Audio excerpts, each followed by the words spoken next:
રાજધાની દિલ્હીની અને દિલ્હી દિલવાલોની કહેવાય છે, પરંતુ અહીંયા મતદાન ઓછું દેખાઈ રહ્યું છે। એક્ઝિટ પોલ મુજબ કોની સરકાર બની રહી છે એના પર સૌથી પહેલી વાત કરવી છે।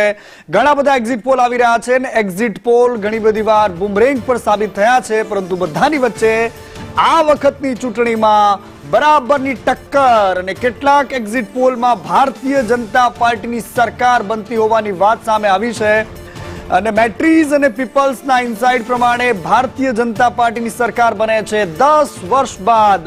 અરવિંદ કેજરીવાલની આમ આદમી પાર્ટીના ઝાડુની સફાઈ અહીંયા ભારતીય જનતા પાર્ટી કરતી હોય તેવું લાગે છે અને આ પલ્સનો જે સર્વે છે એમાં ભારતીય જનતા પાર્ટી 51 થી 60 બેઠકો જીતી શકે છે, જ્યારે આમ આદમી પાર્ટી 10 થી લઈને 19 બેઠકો જીતી શકે છે અને કોંગ્રેસના ફાળે 0 બેઠક જઈ રહી છે।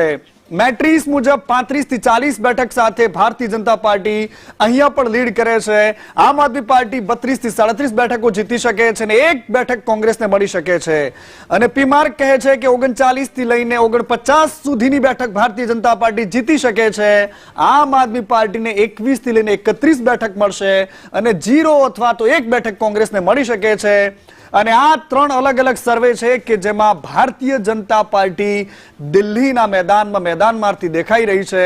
અનેક મુદ્દાઓ ચર્ચામાં રહ્યા, આમ આદમી પાર્ટી નેરેટિવ બનાવતી રહી અને ભારતીય જનતા પાર્ટીએ તોડીને પોતાનો મેરિટ સેટ કરતી રહી।